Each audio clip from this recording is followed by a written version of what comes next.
जय हिंद दोस्तों। आज 74वां स्वतंत्रता दिवस पर हार्दिक बधाई आप लोगों को। ढेर ढेर सारी शुभकामनाएं इस स्वतंत्रता दिवस पर आप लोगों को। और आज का दिन बहुत ही अच्छा है हम लोगों के लिए मित्रों, बहुत ही अच्छा है आज का दिन। हम तो ये मानते हैं कि इस अच्छे दिन को एक नए साल के रूप में भी देखना चाहिए। जी हाँ, आज 15 अगस्त को एक नए साल के रूप में भी देखना चाहिए, एक नए साल के रूप में देखना चाहिए। ठीक है मित्र, क्योंकि आज के ही दिन हम लोग आज़ाद हुए थे। हम लोगों में एक खुशी का वातावरण जगा था और एक स्वतंत्रता की भावना आई थी और लोगों के अंदर एक नए सूरज की किरणें जगता हुआ दिखाई दिया और ऐसा लगा कि अब हम भारतवासी अपने पूरी योग्यता और क्षमता के साथ कुछ कर सकते हैं इस देश के लिए और विकास कर सकते हैं और जल्दी ही हम इस भारत देश को विश्व में अग्रणी देश में साबित करेंगे। ये भावना हमको उस समय 15 अगस्त 1947 को मैंने महसूस किया था। और ये महसूस जो मैंने किया था ये केवल एक दिन का प्रतिफल नहीं था, बल्कि ये 200 वर्षों का परिणाम था। 200 वर्षों का परिणाम था जो हम ये सोचते चले आ रहे थे कब मुझे आज़ादी मिले और हम अपनी योग्यता एवं प्रतिभाओं का पूरा उपयोग करके एक दिन इस विश्व में हम अपने आप को अग्रणी देश में शामिल कर सकते हैं। जी हाँ, हम अग्रणी देशों में शामिल कर सकते हैं। ये हमारे देश के आज़ादी के संघर्ष में विभिन्न महापुरुषों एवं वीर क्रांतिकारियों का एक योगदान था। वीर क्रांतिकारियों का एक योगदान था मित्र, जो इस देश के खुशी के लिए अपने आप में सिर्फ खुशी की बलि नहीं दी, बल्कि उन्होंने एक तरीके से इस देश के भावी पीढ़ियों के लिए भी उन्होंने अपनी बलि दे दी ताकि हम शहीद होकर भारत को एक चमकते हुए सितारे के रूप में उभार सकें। और इस वजह से हमारे भारतीय लोग काफ़ी ज़्यादा वो कष्ट सहे मित्र, जिस कष्ट का हम कल्पना नहीं कर सकते हैं। वो यातनाएं वो झेल कर वो भारत के आज़ादी के लिए शहीद हुए हैं मित्र। उस चीज़ को आप कल्पना नहीं कर सकते हो। न जाने कितने रातों तक उन्होंने चैन की नींद नहीं सोई थी, न जाने वो कितने रातों तक भूखे और प्यासे इधर से एक जगह से दूसरे जगह भटकते रहें। क्यों? ताकि वो देश को आज़ाद कर सके और आने वाली जो पीढ़ी हो सके वो चैन की सांस अपने देश में ले सके मित्र, चैन की सांस ले सके वो लोग। और चैन की सांस तभी ले पाएंगे जब हम अपने देश के लिए अपना चैन खोएंगे, तभी हम अपने देश में आने वाली भावी की पीढ़ियों के लिए एक चैन का वातावरण का तैयार कर सकते हैं ताकि एक चैन की नींद ले सकें। जी हाँ, आज उन्हीं क्रांतिकारी वीरों और महापुरुषों के बारे में चर्चा होगी मित्र, उन्हीं क्रांतिकारी महावीरों के पुरुषों के बारे में चर्चा होगी। इसके अलावा कुछ ऐसे ऐतिहासिक घटनाओं के भी बारे में चर्चा होगी जिसका हमको मूल्यांकन करना होगा।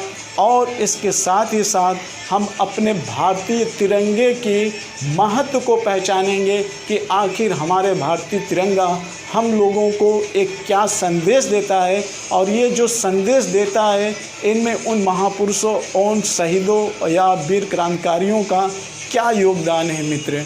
ठीक है, तो हम आज इसी पर चर्चा करने वाले हैं। और आज ये बहुत यादगार का दिन है, ये दिन बहुत यादगार का दिन है। हम तो इसको अपने एक नए साल के रूप में ही अपने आप को मनाते हैं। क्यों मनाते हैं? क्योंकि हम ये मानते हैं कि आज के दिन जो मुझे खुशी महसूस हुई थी 1947 के दिन में, उतनी खुशी शायद कोई भारतवासी इस समय महसूस नहीं कर सकता है। क्यों? क्योंकि वो आज़ादी हमको आगे बढ़ाने के लिए एक ऐसा जुनून पैदा कर दिया कि हम अपने आप को तेज़ी से आगे बढ़ने के लिए क्या हो गए, अग्रसर हो गए मित्र। केवल इतना ही नहीं बल्कि उन महापुरुषों एवं क्रांतिकारियों ने हम लोगों के लिए एक ऐसा संदेश छोड़ा है कि हम इतनी विविधता में अपने आप को आज एक एकता के रूप में बनाए हुए हैं। ठीक है मित्र, क्योंकि इस देश के आज़ादी के लिए भारत का कोई एक क्षेत्र, भारत का कोई एक संप्रदाय, भारत का कोई एक धर्म नहीं लड़ा था, बल्कि इस भारत के आज़ादी के लिए सभी प्रकार के संप्रदायों एवं धर्म के लोग, सभी प्रकार की जातियों के लोग, सभी प्रकार के क्षेत्रों के लोगों ने, सब ने एकजुट होकर लड़ा और ये चीज़ स्थापित किया था कि अगर इरादे मजबूत हो तो विविधता चाहे जो भी हो, मंजिल को पाने में कोई दिक्कत नहीं हो सकती है। ये भी उन्होंने संदेश दिया है। तो मित्र, ये चीज़ें आज यादगार इसलिए हैं क्योंकि हम जब भी संकट में होते हैं, जब भी हम अपने अधिकारों की लड़ाई लड़ते हैं, तो हम कहाँ जाते हैं? इन्हीं से अतीत में प्रेरणा लेकर हम आगे की तरफ हमेशा बढ़ने का प्रयास करते हैं। अतीत में इन्हीं से प्रेरणा लेकर हम आगे बढ़ने का प्रयास करते हैं और ये मेरे अंदर इतना जुनून पैदा कर देते हैं मित्र, इतना जुनून पैदा कर देते हैं कि हम कुछ भी करने के लिए गुजर जाते हैं। सोचिए, जब इनके विचार हम सुनते हैं, जब इनके विचारों को हम सुनते हैं, इनके घटनाओं के बारे में बुक में पढ़ते हैं या इनके संबंधित जो गीतकार ने जो गाना गाया हुआ है वो मेरे अंदर जुनून पैदा कर देता है। तो ज़रा सोचिए, काश अगर वो मेरे सामने इस समय होते हैं तो मानो उनकी आत्मा मेरे अंदर प्रवेश कर जाती, और हम अपना सब कुछ स्वार्थ भूलकर अपने आप को देश की तरफ पूरी एनर्जी हम अपने देश की तरफ लगाते हैं। और इसमें किसी भी प्रकार का ना छोटा ना बड़ा, ना धर्म ना संप्रदाय, ना तो फिर ध्रुवीकरण, किसी प्रकार की भावना नहीं होती। और हम अपने ईमानदारियों के कर्तव्यों का पालन करें तो आज, सिर्फ आज ही दिन नहीं के रूप में मुझे याद करना चाहिए, बल्कि मैं ये मानता हूँ कि इनकी भावनाओं को हमेशा अपने अंदर आत्मसात कर लेना चाहिए सदाबहार की तरह, और कभी निकलने नहीं देना चाहिए। जितने भी एक अच्छे बुद्धिजीवी प्राणी अगर आज बढ़े हुए हैं तो इन्हीं महापुरुषों एवं क्रांतिकारी वीरों से प्रेरणा लेकर ही आगे बढ़े हुए हैं, और कुछ देश में बदलने की चाहत भी रखते हैं और बुरा होने से भी रोकते हैं, शोषण होने से भी रखते हैं। तो इस सब के लिए कहाँ से हम लोग प्रेरित होते हैं? अपने अतीत उन महापुरुषों एवं क्रांतिकारी वीरों से। ठीक है मित्र, तो अब हम इस ऐतिहासिक घटनाओं के बारे में जानने से पहले, इनके बारे में चर्चा करने से पहले, इन्हीं से संबंधित जो हमारे समाज में जो संदेश छोड़े गए हैं, उन संदेशों के संदर्भ में मैं आपके सामने 4 पॉइंट रखता हूँ। उस पॉइंट पर आप विचार करिए, अमल करिए और अपनी राय भी दीजिए कि आज जो हमारे देश की स्थिति चल रही है, क्या उनके द्वारा जो दी गई है कुर्बानी है, क्या वो पूरी तरीके से सार्थक रूप से उतनी ही रफ्तार में चल रही है जितनी रफ्तार से उन्होंने अपने सोच को हम लोगों के सामने रखा था। तो पहला जो मेरा पॉइंट है आपके लोगों के लिए विचार विमर्श करने के लिए, वो ये कि आप ये बताइए, क्या जितनी खुशी मुझे आज़ादी के समय मिली हुई थी, क्या उतनी खुशी आज हम जी पा रहे हैं? जबकि उस समय मेरे पास संसाधन नहीं थे, लेकिन खुशी का एहसास और ठिकाना नहीं लगाया जा सकता है। आज हमारे पास संसाधन बहुत है, लेकिन मुझे लगता है कि उतने अपेक्षा आज खुशी नहीं है। दूसरी चीज़ हम ये समझते हैं मित्र कि विविधता हमारे देश में जितनी ज़्यादा विविधता है, अगर दूसरे देश में इतनी ज़्यादा विविधता हो तो क्या उस देश में एकता स्थापित किया जा सकता है? क्या उतनी ज़्यादा शांति अमन वहाँ पे लाया जा सकता है यदि भारत की इतनी ज़्यादा विविधता हो? अगला मेरा पॉइंट ये है कि विविधता जो है ये भारतीय देश के लिए क्या है, एक वरदान है कि एक अभिशाप है? इस पर आपको एक विचार करना है कि भारतीय विविधता जो है वह भारत देश के लिए वरदान है कि अभिशाप है। अगला मेरा आपसे ये क्वेश्चन है या पॉइंट है, इस पर आप विचार विमर्श कर लीजिएगा। ठीक है मित्र, तो ये थोड़ा सा आप जानने का प्रयास करिएगा। तो इस बिंदुओं पर आप सोचते रहिए, तब तक हम उन सारे पहलुओं के बारे में चर्चा करें जिसके उपलक्ष्य में ये हमारे भारतीय तिरंगे में जो बातें कही गई हैं इससे मुझे क्या प्रेरणा मिलता है, इसको जानने के लिए हम पहले इस पर चर्चा करेंगे, फिर हम ऐतिहासिक उन घटनाओं के बारे में चर्चा करेंगे। जी हाँ, देखिए मित्र, हमारे जो भारतीय तिरंगे का स्वरूप है ये बहुत ही दुनिया में, एक तरीके से मैं कह सकता हूँ, ये बहुत ही खूबसूरत रूप से तैयार किया गया है मित्र। भारतीय जो तिरंगा है, ये तिरंगे में 3 रंग मुख्य रूप से हैं और बीच में एक अशोक चक्र बना हुआ है जिसमें 24 तिलियाँ हैं और ये दोनों तरफ दिखाई देती हैं।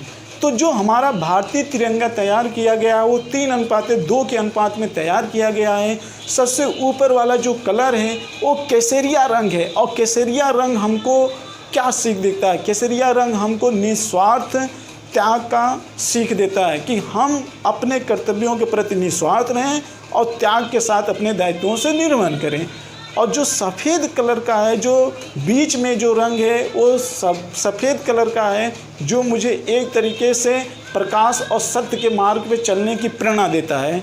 और जो मित्र सबसे नीचे वाला रंग है वो हरा रंग होता है, जो ये बताने की कोशिश करता है कि हमारे पृथ्वी पर रहने वाले लोगों का पृथ्वी से किस प्रकार संबंध होना चाहिए। यानी कि एक तरीके से व्यक्ति अपने आप को संतुलित करते हुए उन समस्त जीव जंतुओं का भी ख्याल रखे। यानी कि एक तरीके से हरा रंग हमको एक पर्यावरण का भी संदेश दे रहा है। क्लियर। इसके बाद देखते हैं कि जो इसमें जो नीले रंग का एक चक्र लगा हुआ है जिसमें 24 तिलियाँ हैं, वो 24 तिलियाँ अपने आप में यही बताने का प्रयास करती हैं कि अगर हमेशा अपने आप को आगे बढ़ाना है तो अपने जीवन में हमेशा गति लाना होगा, अपने जीवन में हमेशा गति लाना होगा। और उन गति लाने के लिए 24 तिलियों में एक एक तिली का अपना महत्व है। लेकिन उसको प्राप्त कैसे किया जा सकता है, किस उद्देश्य से तैयार किया गया है? ताकि हम सत्य, ताकि हम त्याग और निस्वार्थ भाव से अपना कर्म कर सकें और इसके अलावा हम प्रकाश और सत्य के मार्ग पे चल सकें और हम इस पृथ्वी और अन्य लोगों के साथ भी अपना संबंध स्थापित कर सकें। जी हाँ, ये हमारे भारतीय तिरंगे का स्वरूप है और इसी भारतीय तिरंगे के स्वरूप से मित्र हमारे जो भारतीय संविधान की प्रस्तावना है वो तैयार की गई है। वो भारतीय संविधान की प्रस्तावना तैयार की गई है जिसमें सभी वर्गों के हितों की सुरक्षा के रखने की बात की गई है और सभी वर्गों के हितों की सुरक्षा के रखने के लिए हमारे संविधान में मूल अधिकार का प्रावधान किया गया है ताकि वो सारे व्यक्ति समाज के मुख्य धारा से जुड़ सकें जो कभी अतीत में समाज के मुख्य धारा से अलग थलग पड़े हुए थे। ये जो प्रेरणा मुझे भारतीय तिरंगे से संविधान की प्रस्तावना में से आते हुए हमारे ये मूल अधिकार में झलकती हुई दिखाई देती है। केवल इतना ही नहीं बल्कि हमारे तिरंगे को सार्थक बनाने के लिए, हमारे तिरंगे के स्वरूप को सार्थक बनाने के लिए और इसको सदाबहार एक तरीके से विश्व के छवि में लहराते हुए दर्शाने के लिए राज्यों के कर्तव्यों के बारे में और व्यक्तियों के कर्तव्यों के बारे में एक अच्छा समन्वय स्थापित किया गया है। वहाँ भी बताया गया है कि ये व्यक्ति और राज्य ईमानदारी से यदि अपने कर्तव्यों का पालन करेंगे तो ये झंडा हमेशा ही सदाबहार की तरह न केवल लहराता रहेगा बल्कि ये आने वाले विश्व में एक अग्रणी देश के रूप में उभरेगा मित्र। और ये बातें कहाँ कही गई है? ये बातें हमारे जो भारतीय महापुरुष और जो हमारे क्रांतिकारी जो वीर पुरुष थे उनकी एक सोच की उपज थी। इसीलिए आपका ये कर्तव्य बनता है कि आपके अपने अधिकारों के भी बारे में जानना चाहिए, राज्य के कर्तव्यों के बारे में जानना चाहिए और आपके अपने मूल कर्तव्यों के बारे में जानना चाहिए। जी हाँ, हर भारतीय नागरिक का 11 मूल कर्तव्य दिया गया है मित्र, जिसमें ये बताया गया है कि आपको अपने जो भी आपके आदर्श पुरुष हैं, जो आपके आदर्श क्रांतिकारी वीर हैं और जो देश के लिए अपनी कुर्बानी दे दिए थे, जो आज़ादी के लिए अपनी कुर्बानी दिए थे और उस आज़ादी के लिए उन्होंने जो आंदोलन दिए थे, जो उन्होंने नारे दिए थे, वो नारे को हमेशा, उस आंदोलन को हमेशा अपने आत्मा के अंदर से संजो कर रखना, और उसी चीज़ को हम सिर्फ आज 15 अगस्त के अवसर पर ही नहीं बोलना चाहिए, 26 जनवरी के अवसर पर ही नहीं बोलना चाहिए, बल्कि हमको उन सभी अवसर पर बोलना चाहिए जब जब भारत में शोषण की स्थिति आए या किसी के अधिकारों का हनन हो, तो हमको प्रेरणा वहीं से मिलती है मित्र। दूसरी चीज़, हमको अपने पर्यावरण को, सिस्टम को बनाए रखना चाहिए। यहाँ के जीव जंतुओं, झील, नदियों को भी अच्छा बनाए रखना चाहिए। इसके अलावा हमको अपने सभी उन स्मारकों एवं भवनों को भी अच्छा बनाए रखना चाहिए, और जितने भी अन्य इतिहास में महापुरुष हैं उनके द्वारा जो एक वैज्ञानिक दृष्टिकोण यहाँ पर रखा गया है वो भी बना कर रखना चाहिए। इस तरीके से मूल कर्तव्य में 11 मूल कर्तव्य बताए गए हैं मित्र। अगर आप उन 11 मूल कर्तव्यों को अपना लेते हैं तो मैं मानता हूँ वो देश का हर प्रत्येक नागरिक सच्चा नागरिक है। तो देश के प्रत्येक सच्चा नागरिक बनने का मतलब ही है कि अपने संविधान में जो 11 मूल कर्तव्य दिए गए हैं उसको न केवल खुद पालन करिए बल्कि दूसरों को पालन करने के लिए एक प्रेरणा दीजिए, ताकि हम उन शहीदों की कुर्बानी और महापुरुषों के योगदान को खराब नहीं होने दें। ठीक है, तो आज से हमको ये प्रणय लेना है मित्र कि हमको उन सारे 11 कर्तव्यों का पालन करना है, जिससे कि हमारे उन महापुरुषों एवं वीर शहीदों की कुर्बानी बेकार नहीं जाने पाए।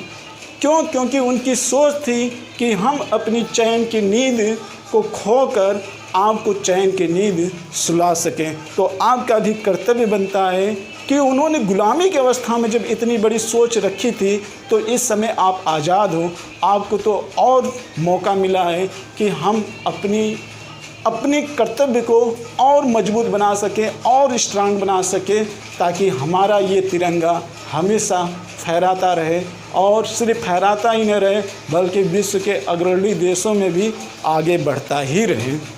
ठीक है मित्र, तो मुझे लगता है कि ये एक जो भारतीय तिरंगे का स्वरूप है, ये सारी विचारधाराएं हमारे जो युवा भाई लोग हैं उनको ये चीज़ें समझ में आ गई होगी, और मैं उम्मीद भी करता हूँ कि आज से वो प्रणय लेंगे कि हमको वास्तव में अपने मूल कर्तव्यों को पूरी तरीके से क्रियान्वयन करना है।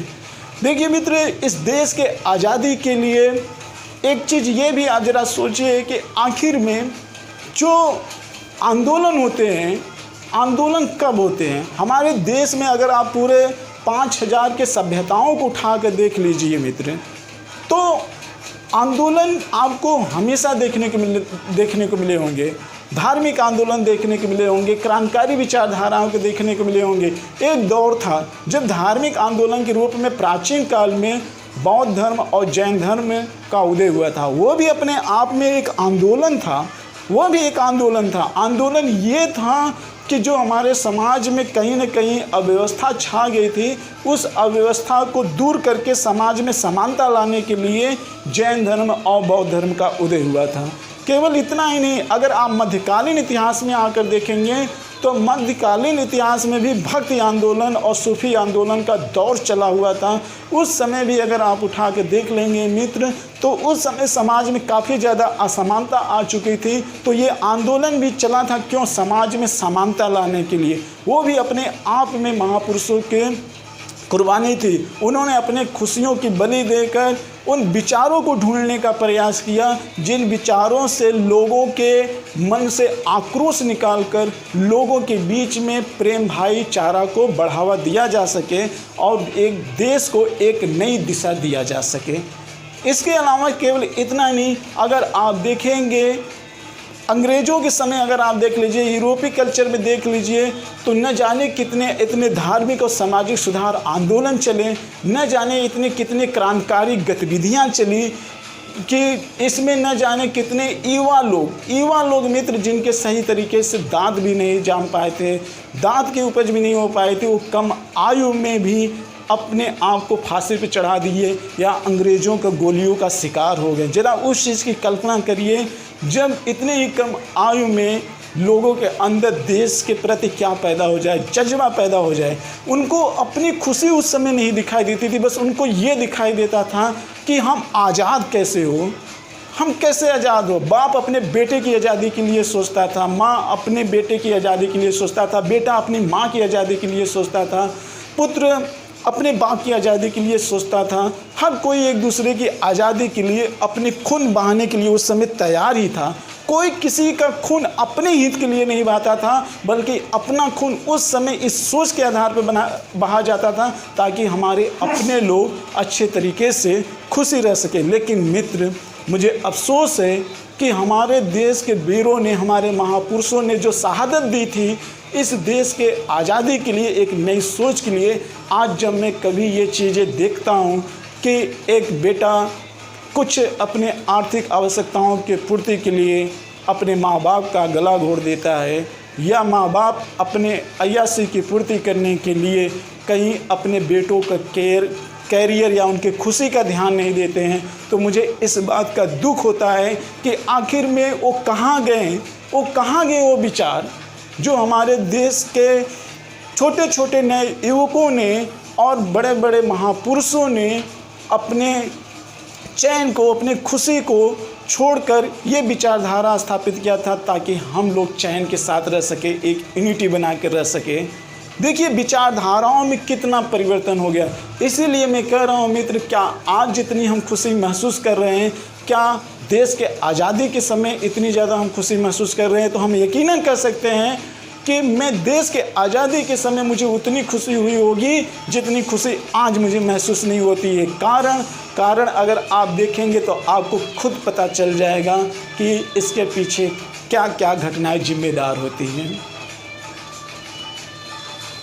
देख सकते हैं आप कि कितने छोटे उम्र में लोगों ने अपनी शहादत दी थी।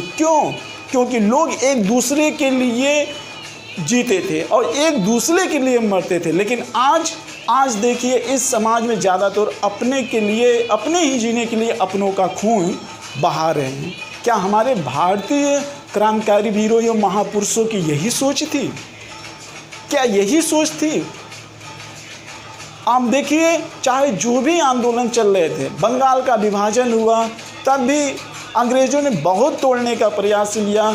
चंद लोग सिर्फ अलग हुए थे, लेकिन बाकी लोगों को देखिए, हिंदू और मुस्लिम में इतना ज़बरदस्त उस समय प्यार देखने को मिला था। क्या प्यार नहीं देखने को मिला? क्या ज़बरदस्त प्यार देखने को मिला था। अंग्रेज़ जहाँ तक अपने षड्यंत्र रचते जाते थे, लेकिन भारत में लोग उतने ही अपने आप में एकजुट होते चले जाते थे। लेकिन चंद कुछ लालची और स्वार्थी जैसे प्रवृत्तियों के कारण आज ये चीज़ें, सांप्रदायिकता की भावना कुछ हमारे देश में दिखाई दे रही है। तो चंद लोगों के द्वारा जो सांप्रदायिकता की भावना दिखाई दी जा रही है, जो एकता में अनेकता की फूट डाल रहे हैं, तो इससे आप भ्रमित मत होइएगा। और ना तो भ्रमित भी होते हैं, ना तो हम भ्रमित भी होते हैं मित्र, भ्रमित नहीं होते हैं देश में। ये बस सिर्फ एक दिखाई देता है कि 1 अरब 30 करोड़ की आबादी में अगर आपके सामने ऐसी कुछ घटनाएं घट जाती हैं तो आपके अपने अंदर आक्रोश की भावना नहीं लानी चाहिए, बल्कि उस पर अमल कर उसको सुधारने करने का आपको प्रयास करना चाहिए। अभी देखिए, हाल में ही देखिए कोरोना वायरस के संदर्भ में देखिए, माननीय श्रीमान नरेंद्र मोदी के द्वारा लॉकडाउन के समय लोगों से आह्वान किया गया था कि वो पूरे लाइट को बुझाकर दिया जलाएं, और सभी वर्गों ने, चाहे वो हिंदू हो, चाहे वो मुस्लिम हो, चाहे वो सिख हो, चाहे वो ईसाई हो, चाहे वो जम्मू कश्मीर का रहने वाला हो, चाहे वो तमिलनाडु का रहने वाला हो, इतने सभी देशों में, सभी यानी देश के सभी खंडों में अगर देखिए, उनका सभी लोगों ने उनका स्वागत किया था। इससे ये पता चलता है कि हमारे भारतीय देश में एक दूसरे के संस्कृति में कितना एक तरीके से प्रेम की भावना छुपी हुई है। तो हमारे भारतीय संस्कृति में वो ऐसी चीज़ें हैं कि जो कहीं न कहीं इंसान को एकजुटता में लाकर बांधकर खड़ी कर देती है। मित्र, हमको अपने भारतीय संस्कृति से प्रेरणा लेनी चाहिए। आप उन चीज़ों को खंगालो, उस पर अमल करो। और जब आप जिस समय, मैं मानता हूँ जिस समय आप अपने ऐतिहासिक घटनाओं से अच्छी तरीके से अवगत हो जाओगे, उस दिन दुनिया का हर व्यक्ति अपने मूल कर्तव्यों को ईमानदारी से पालन करने लगेगा, ईमानदारी से पालन करने लगेगा। क्यों? क्योंकि उसमें सिर्फ ऐतिहासिक घटनाएं नहीं दिखाई देती हैं, उसमें वो सारे दर्शन दिखाई देते हैं जो देश को एकजुट में बांधने का प्रयास कर सकते हैं। ठीक है, अब हम आते हैं उन बिंदुओं पर जिस बिंदुओं पर हमने आपसे चर्चा किया था कि बताइए कि विविधता हमारे देश के लिए वरदान है कि अभिशाप है। आप बताइए। देखिए मित्र, अगर जहाँ तक मेरी राय है तो मैं ये कहूँगा कि हमारे देश की जो विविधता है वो वास्तव में हमारे देश के लिए वरदान है। जी हाँ, हमारे देश के लिए वरदान है, इस चीज़ को मैं मानता हूँ। दुनिया में बहुत सारे ऐसे देश हैं कि जो तकनीकी से जो चीज़ें वो प्रोडक्शन करते हैं, वो चीज़ें हमारे के यहाँ प्रकृति ऑलरेडी से वो चीज़ें बनाई हुई हैं। दूसरी चीज़ अगर हम देखते हैं, अगर विविधता हमारे लिए अभिशाप है तो आप ज़रा बताइए, क्या गुप्त काल में विविधता नहीं थी? गुप्त काल में भी सामाजिक विविधता थी, सामाजिक विविधता थी, वहाँ पर भी वर्ण व्यवस्था को लेकर विविधता थी। लेकिन गुप्त काल में, प्राचीन काल में भी अगर हम देखेंगे, एक क्लासिकल का युग का दौर चला था, एक क्लासिकल का दौर चला था। इसमें भी विभिन्न प्रकार की विचारधाराएं आ चुके थे। क्या गुप्त काल में हूण नहीं आए थे? क्या गुप्त काल में कुषाण नहीं आए थे? क्या गुप्त काल में यूनानी नहीं थे? ये सारे लोग भी थे। लेकिन तब भी इतने विविधताओं में हमारा देश ने एक क्लासिकल के युग से दौर से गुजरा, यानी कि विश्व में उस समय दुनिया में सबसे अग्रणी के देश के रूप में हमारा देश था, और वो देश भारत देश था। केवल इतना ही नहीं, अगर आप मुगल वंश में भी आकर देख लीजिए, मुगल वंश में अगर आप आकर देख लीजिए मित्र, तो विविधता में एकता स्थापित करने का कार्य अकबर ने भी किया था। जी हाँ, अकबर ने भी किया था। अकबर के ही समय से मुगल वंश में भारत में एक क्लासिकल का युग आया था। जिस समय, इस समय जितना भारत डेवलपमेंट था, इस समय भी दुनिया का कोई भी देश उतना डेवलपमेंट नहीं था। तो अकबर ने कैसे ये किया? गुप्त काल में कैसे ऐसे हुआ? कारण ये था कि लोगों ने भारतीय संस्कृति को खंगाला, उससे पहचाना, और पहचान कर क्या किया, एक दूसरे से संस्कृति से बुद्धिता को और परिपक्व किया और भावनाओं को समझा, और भावनाओं के अकॉर्डिंग लोगों ने कार्य करना प्रारंभ किया। सम्मान की नज़र से हर वर्ग को देखा गया।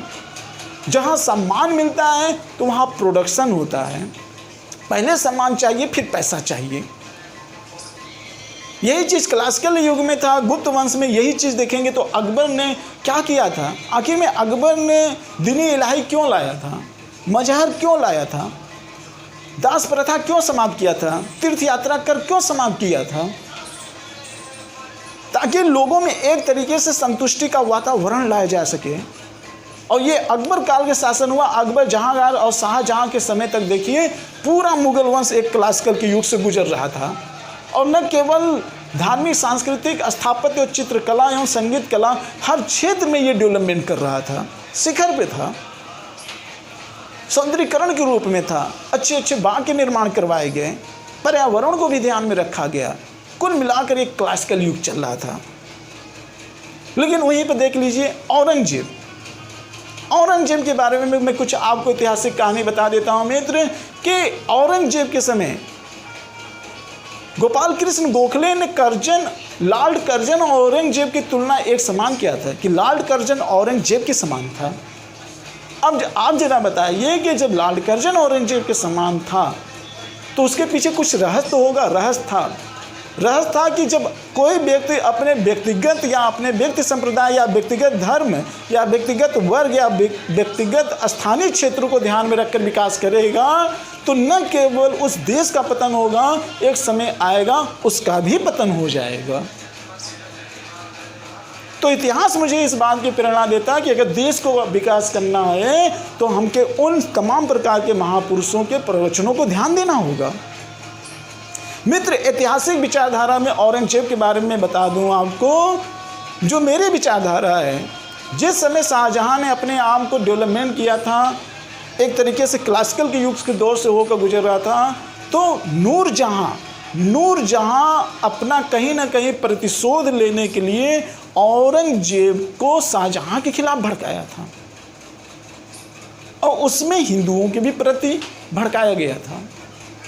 तो ये सिर्फ एक नूरजहां ने अपने व्यक्तिगत प्रतिशोध रखने के लिए एक अबोध बालक औरंगजेब को अंदर इतना जहर भर दिया हिंदुओं और खुद अपने बाप के प्रति कि उसके अंदर एक तरीके से घृणा का भाव उत्पन्न हो गया था। एक तरीके से घृणा का भाव उत्पन्न हो गया था और उसके अंदर से जो सहिष्णुता की भावना थी, वो सहिष्णुता की भावना खत्म हो गई और उसके अंदर कट्टरतावाद आ गया। और इस कट्टरतावाद ने न केवल मुगल वंश को ध्वस्त किया, बल्कि ये कट्टरतावाद ने कहीं न कहीं भारत को गुलाम की जंजीरों में बांधने का एक पृष्ठभूमि तैयार करके गया था, जिसके मरने के 50 साल बाद ही वो अंकुरित होना चालू हो गया, वो अंकुरित होना चालू कर दिया।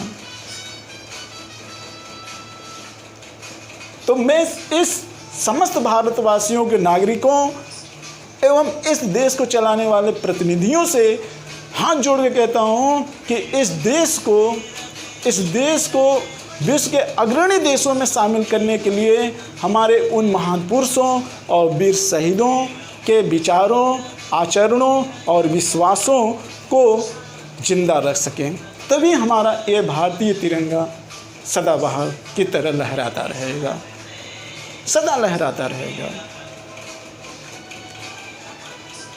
आप जरा सोचिए, आखिर में विचारधाराएं क्यों उत्पन्न होते हैं? अन्ना हजारे आए तो लोगों ने उनको क्यों आंखों पे बैठा लिया? कन्हैया जैसा युवा अगर इस हमारे देश में आते हैं जागृत करने के लिए, सारे युवाओं उधर की तरफ क्यों उन्मुख हो जाते हैं? विचार करिए, अन्ना हजारे के समय भी, कन्हैया जैसे युवा के समय भी लोगों के अंदर इस तरीके की उन्मुखता बढ़ जाती है? क्यों इंटरेस्ट लोग लेना चालू कर देते हैं? विचार करिए। ऐसे लोगों का कब आते हैं? कोई ऊपर से ईश्वर अवतार नहीं लेता है, अवतार कोई नहीं लेता है। कालमास कोई बना, कोई हाफ्स बना, कोई लाग बना, कोई रूसो बना, कोई सुकरात बना, कोई अरस्तु बना, कोई मोहम्मद शाह पैगंबर बना, कोई बौद्ध बना, कोई जैन बना, कोई महात्मा गांधी बना, कोई चंद्रशेखर आज़ाद बना, कोई भगत सिंह बना, कोई न कोई बना, कोई राजा राम मोहन बना। तो कौन बना? परिस्थितियां ने उन लोगों को बनाई। कोई अवतरित नहीं हुआ था भगवान के रूप में, बल्कि एक अधिकार के लिए, एक सम्मान के लिए लोगों ने अपने अंदर वो चीज़ों डेवलपमेंट किया। और जिनकी भावनाएं एक दूसरे से भावनाएं जब मिल जाती हैं तो वहीं पर एकजुटता की भावना हो जाती है। एकजुटता की भावना वहीं पर उत्पन्न हो जाती है। हम भारतीय लोग अपने ही भारत के लोग हैं। क्रांति आने से ही पहले हमको क्या कर लेना चाहिए? अपनी व्यवस्था में इस तरीके से परिवर्तन लाना चाहिए कि ताकि क्रांति का भाव उत्पन्न ही न हो, कोई भगत सिंह न पैदा हो, कोई चंद्रशेखर आज़ाद न पैदा हो। अगर हर इंसान की आवश्यकताओं की पूर्ति होगी तो कोई भगत सिंह चंद्रशेखर आज़ाद नहीं होगा। क्यों? क्योंकि जब देश हमारा आगे बढ़ेगा तो इस चीज़ की आवश्यकता ही नहीं पड़ेगी और यही राम राज्य कहलाएगा, यही राम राज्य कहलाएगा। और हमारे जो शहीद पुरुष थे, हमारे जो महात्मा गांधी की विचारधाराएं थे, हमारे भगत सिंह, हमारे चंद्रशेखर आज़ाद, सबकी भावना थी कि हमारी शहादत न बेकार जाए। हम जो इस देश की आज़ादी के लिए लड़ाई दिए थे, इस लड़ाई के लिए ये लोगों को पूरी तरीके से इसके सार्थक रूप में प्रयोग करें। भगत सिंह कहते थे कि क्रांति का मतलब सिर्फ पिस्तौल और बंदूक से नहीं है। क्रांति का मतलब ये था कि युवाओं को जगा देना, युवाओं को जगा देना, युवाओं के अंदर वो जुनून पैदा कर देना। मित्र, भगत सिंह के द्वारा यहीं पे लिखा गया एक स्टेटमेंट है जो मैं आपसे कहता हूँ, बहुत ज़बरदस्त है। कहते हैं अलविदा अब हम इस जहान को, जाकर खुदा के घर से अब आया न जाएगा। हमने लगाई है आग जो इनकलाब की, इस आग को किसी से बुझाया नहीं जाएगा। वो क्रांति का मतलब पिस्तौल और बंदूक से नहीं करते थे। वो क्रांति का मतलब आने वाले युवाओं को दिखाना चाहते थे कि देखो, देश के आज़ादी के लिए मैंने अपने अंदर कौन से जुनून को लाया हूँ, इससे प्रेरणा लो। मित्र, जब भगत सिंह की शादी हो रही थी तो उनसे पूछा गया कि आप शादी क्यों नहीं करना चाहते हैं। उन्होंने कहा कि क्रांति अब मेरी दुल्हन है। प्रेरणा लो आप उनसे। अगर आप वास्तव में इस 15 अगस्त को एक शहीदों की आत्मा को शांति देना चाहते हो, उन महापुरुषों को आत्मा को शांति देना चाहते हो, तो सिर्फ झंडा फहराने से और माला फूल फैलाने से उनकी उद्देश्य पूर्ति नहीं हो पाएंगे। ये झंडा फहराना और माला फूल तभी सार्थक होगा जब उनके विचारों को केवल हम सुने ही नहीं, बल्कि उनके विचारों को हम आत्मसात करके अपने उन मूल कर्तव्यों का पालन करें, उन दायित्वों का पालन करें जो हमारे भारतीय तिरंगे में एक संदेश के रूप में बयान करते हैं, एक संदेश के रूप में बयान करते हैं।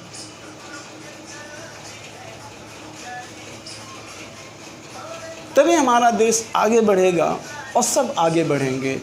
इंडिया आगे बढ़ेगा तो सब आगे बढ़ेंगे, और सब आगे बढ़ेंगे तो इंडिया आगे बढ़ेगा।